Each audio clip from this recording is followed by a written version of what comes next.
Nakakahiya naman sa'yo, Mike Defensor, na mag-iingay ka at manggugulo ka dyan sa Cebu. Tapos sa mga tao na ginago mo, di ba ang dami-dami, tapos ngayon maghahasi ka ng lagim dyan sa Cebu. Gago, umuwi ka kung saan ka galing, leche ka. Huwag ka dyan manggulo sa Cebu. Kasi hindi lahat ng taga Cebu, bobo. In fact, ang matatalino, hindi natutuwa sa pinagagagawa mo. Kasi ang ginagawa mo para sa sarili mo yan, hindi yan para kay Digong. Ang mga totoong nagmamahal kay Digong, hindi gagawa ng gulo para sa kanya. Ang totoong nagmamahal kay Digong, mas ipipray pa kay Santo Niño na makauwi siya ng safe.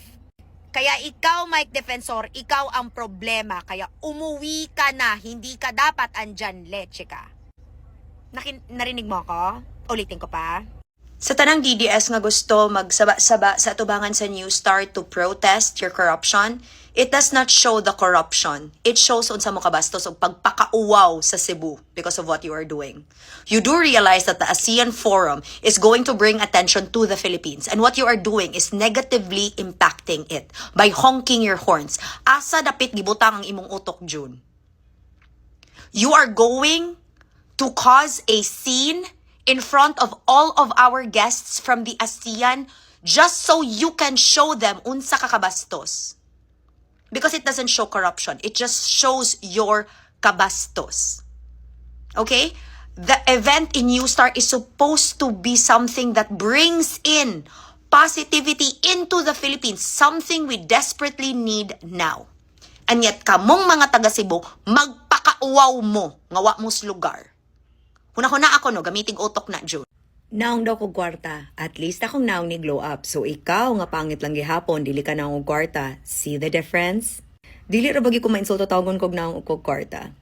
Because ang kwarta, mao'y nakapaniwang nako. Mao'y nakapagwapa nako. Mao'y nakapag-glow up nako.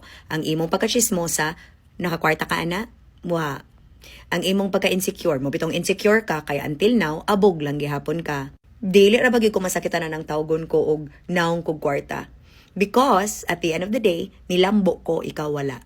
And I will not change or adjust just because you are insecure. I will not change or adjust just because you have less. Because if you focused on your life like I did with mine, I'm pretty sure you will only be as pretty. Kaya kung muingon ka nga, naong kog kwarta, well, at least akong kwarta na ikapadungan. Ikaw na gani kay kwarta, gi-focus pa ka sa kuha, di wagi kwarta nga padung sa imuha. Diba? Ingat! It's really disappointing to see the comment section about this issue in Butuan City. Kaya nag-issue lagi ang isa ka police station namo sa Butuan City nga, gina-refrain ang mga babae wearing sexy clothes while running. And syempre, makastress yun ang mindset sa mga taga-Butuan.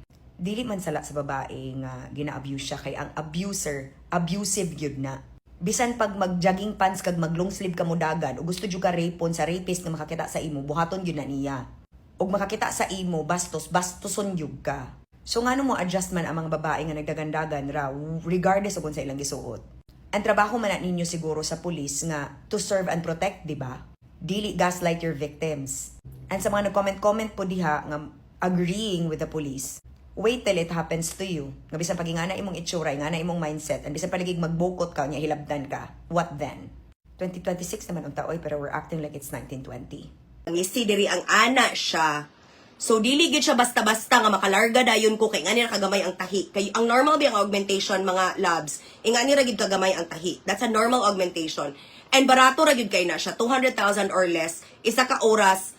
Almost less than 2 hours, humana ka. Ako, 4 hours in town ni mga me. Dili in town siya basta-basta. Ay, Luigi Gorrea. Luigiegurrea.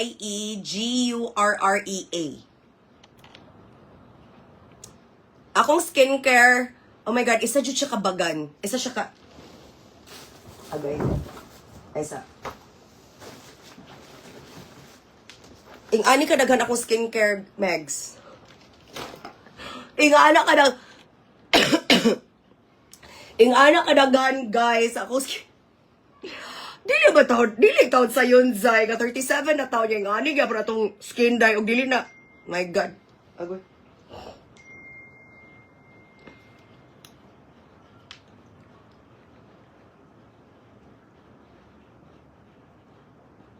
Kadali lang kayo, guys, ha? Kadali lang.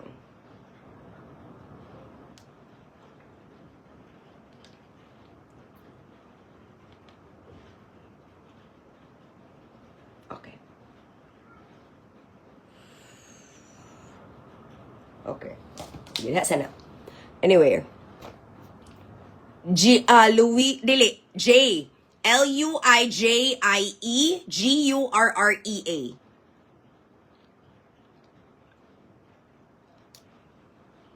Lagi pero feeling na ko gamayan ko. Pero anyway, dako naman siya kung diri skilled. Hi, RJ! Welcome to my live.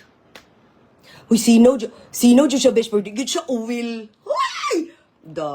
Kuan ni siya, dirigid na ako ni makita. Nga malipay yun ko sa akong grabe nga effort kapag actually, ako yung mama mangod. Akong mama yun ang very, like, super fabulosa yun na siya. And siya yun magsigingon sa akong nga mag-skincare yun dapat.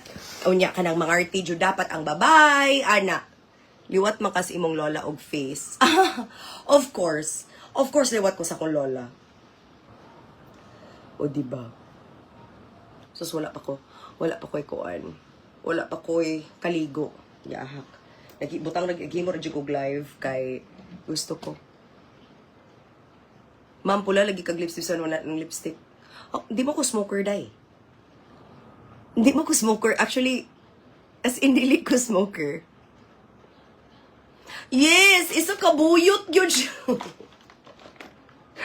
Gi-judge ko sa akong mama og maayo kay isa ko no kabuyot akong skincare bayot. Gignan ako siya alisod po premian. Lisod po og di ko mang head. Oh, wag gini filter o. Mo gina siya ang. Diba? So mo na siya. Hi, Miss Jocelyn. Ay mag-charge sa ako mga loves. Kay murag dili na ni maayo. I-charge sa ta mo ha. Ay, kadali lang. Mag-fillers ko sa akong balakang. Ato lang siguro pong hinay-hinay yun. Dili lang siguro ta magdali. Kay murag, sige, ang filler sa balakang, ma'am, unsaon man na siya pagbuhat, ma'am, di ba, muumpo, di ba, buko pwede muumpo, ma'am, kaya di ba, pwede mo flat akong boobs, ma'am, kalmahin mong pipi pa doong tadiha. Ang importante nga natay ikabayad. Kalma lang ka, besh, kay makita mo po na ako akong balakang. Kalma.